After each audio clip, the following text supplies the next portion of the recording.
So in this video, I'm going to show you exactly what I did to start my latest seven-figure business. In my view, to have a business, I just need a reliable and predictable way to acquire clients and a reliable and predictable way to deliver for those clients, whether it's a product or a service or whatever it is. Like when I really break it down, that's exactly what I need. From those two things, whether it's acquiring clients or delivering on whatever you're promising, acquiring clients for me is the biggest priority. This is across most businesses, not all.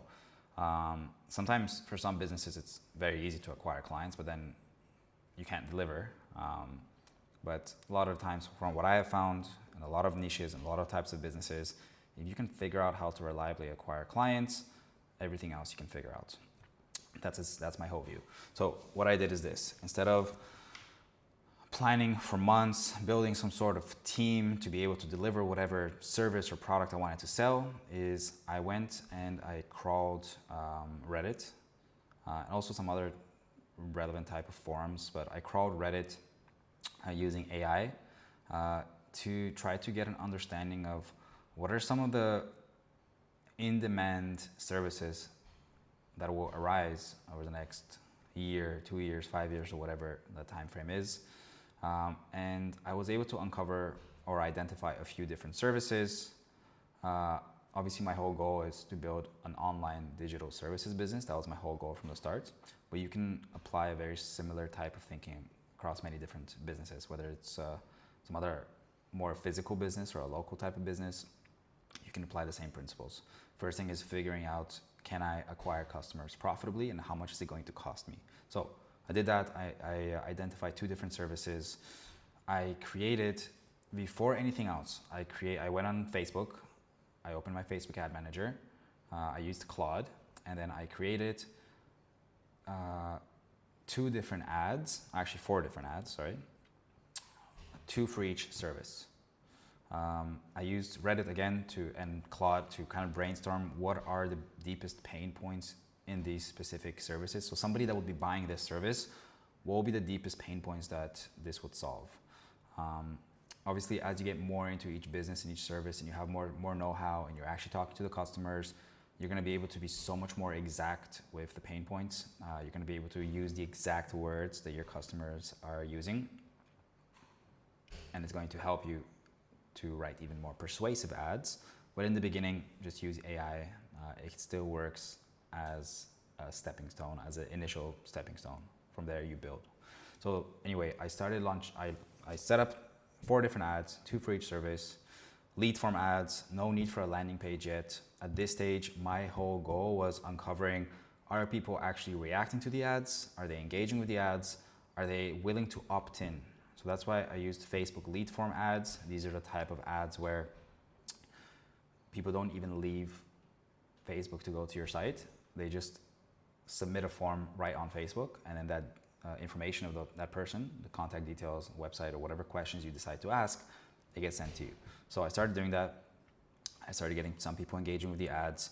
From there, the whole thing, what you're trying to gauge is, again, are people engaging with the ads, and how efficiently are people engaging with the ads? At the baseline, no matter how crap your ad is, if you spend enough money on it, you're gonna get some people engaging, you're gonna get some people opting in. Maybe it's not the right people, but you're gonna get something. So the whole point here is not only if people are engaging, but how much is it costing you to get somebody to actually submit the lead form, somebody to actually opt in to whatever you are offering on the ad. From there, I started getting my initial data. One of the services, I was getting a more optimal cost per lead. I was getting a cost per lead that was, under $20 for a service which I was planning to sell for thousands per month. And it's a recurring thing, it's a recurring service. And so the lifetime value for a client would be at least $10,000. So from there, some initial napkin math, if it's costing me less than $20 per lead, and I'm making, let's say, over $10,000 per client, those are some initial good stats. Now, obviously, there's a lot of different criteria. There's a lot of different points here that you need to look into.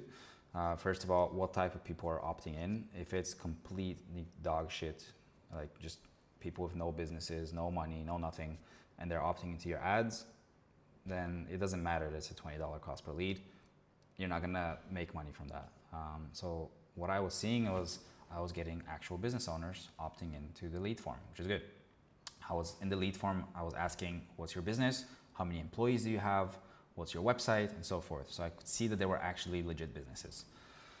From there, I kept doing that. Eventually, one of the services really showed better stats. The cost per lead was much better. And then I started putting my direction more into that. I started texting, calling the leads. Full transparency, when you're running Facebook lead form ads, a lot of them are not gonna pick up, or not gonna reply, but that's totally fine. But a certain small percentage will.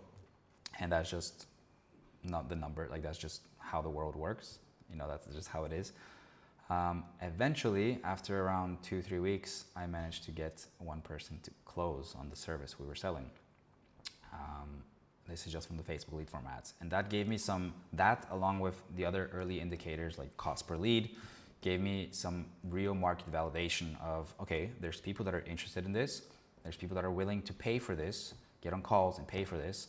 And so if I can close one, I can close 100 or more, however many you want, depending on how big you want the business to be.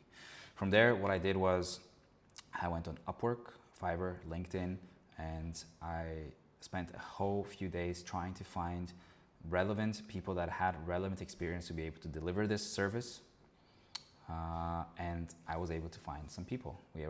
We ended up finding some people that had some experience delivering the service. Obviously, it's not as easy as it sounds. You're gonna get a lot of crap, people bullshitting. You're gonna get people that could be okay, but they're too expensive. You're gonna get a lot of crap that you have to deal with, but that's just part of entrepreneurship. Anyway, I found relevant people that were able to deliver on the service. I contracted them. We were able to deliver the service for the first client.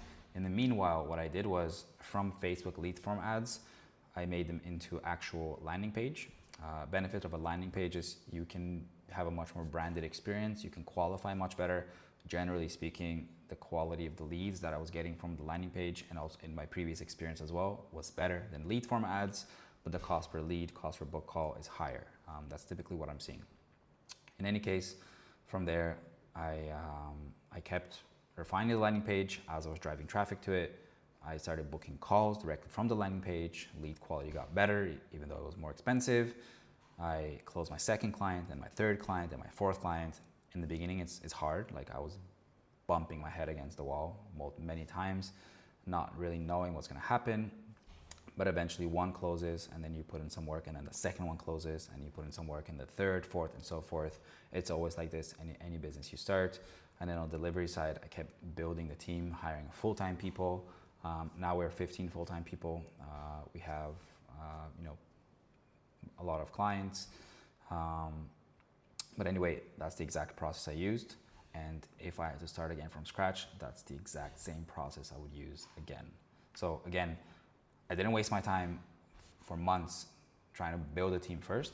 I literally just went with Claude, went on Reddit, started testing, and the whole goal was trying to understand what is it gonna cost me, how much is a lead gonna cost me for this service and this niche. Once I know that, from there, it's just numbers. It's just an input and output equation. You put X amount in, you get X amount back. Obviously, as I optimize the sales process, putting a VSL on the thank you page, making sure I'm calling them contacting them right away, then those numbers get more optimal. So from every dollar, let's say I need to spend $1,000 to acquire a client, and it's very unoptimized, I can then optimize the actual sales process, sales motion, get that, let's say every $300 or every $400 I acquire a client. But that's just part of the optimization process. The initial equation that I'm looking for is, can I spend money to acquire a lead that would be qualified? And then how much is it gonna cost me in spend to then close that lead? If that exists, if that equation exists for this specific niche, for this specific service that I'm selling into, everything else is just continuous optimization of the process. And of course then scaling the sales, the lead gen, and then of course the delivery side. As I get big enough, then I had to hire more senior people and so forth, but every business is built on fundamentally that initial equation. If I can't spend some money to acquire a client in a predictable way, or at least acquire a lead that's kind of qualified in a predictable way, then I wouldn't go into that niche or that service. Fortunately, I had it in this situation, but again, this is exactly what I would do if I had to start again. That's it for today. Hoping this helps somebody. So one final thing. One way I like to think about all this as like a mental model is this, because a lot of people think you start a business and then you either get lucky or you don't, and if you get lucky, you're successful, and if you don't get lucky, you're not successful. What I think is this: I think over a long enough period of time, as long as you keep going and as long as you're able to look at the feedback from the market and adjust continuously, I think there's no luck. Over a long enough period of time, there's no luck. It's literally all just outcomes. Like, it's optimizing for outcomes, looking at the data, adjusting until you reach those outcomes. And there's no luck involved. A nice metaphor that I always like to think of, and sometimes I say it to people when we're in conversation about this, is imagine you're playing baseball, somebody's pitching the ball, right? And you need to hit a home run. And obviously a home run is your business taking off. In real baseball, you have 3 strikes and you're out. In this, you have unlimited at-bats. Somebody's throwing that ball, that's you testing different offers, but you have unlimited at-bats. Literally, even if you run out of money, you get a regular job for a month or 2, you get some more money for some more ad spend, you put it back into ad spend. So you have unlimited unlimited at-bats, and you only need 1 home run. You only really need it to take off once. And then the kicker here is that every time you miss the ball, you get that tiny bit better. You get that 1% better, or 0.1% better, or whatever that number is, you get a tiny bit better.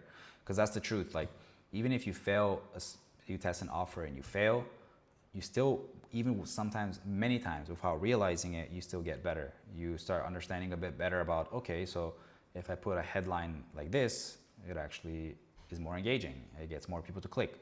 If I put this type of creative, it gets more people to click. If I add this question, it qualifies people better. Like, there's like hundreds of these little things which every time, even if you fail, you learn and then you improve it for next time. And so imagine you're at bat and you're swinging to hit the ball in baseball. You have unlimited at bats, and every single time that you fail, you get that 1% better. In that metaphor, just think about it purely logically. What are the chances that with enough at bats, you're not going to eventually hit a home run? The chances are 0%. The only chance of you not hitting a home run is if you die. So just don't die. Otherwise, chances are 0% that you're not going to hit a home run. And that's the whole thing. That's how I think about business. And that's why for me, there's no luck involved.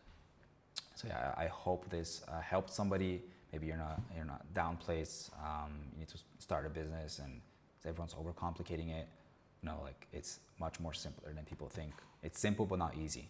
You're still going to go through a lot of shit, a lot of hitting your head against the wall, but just how it is. So that's it for today.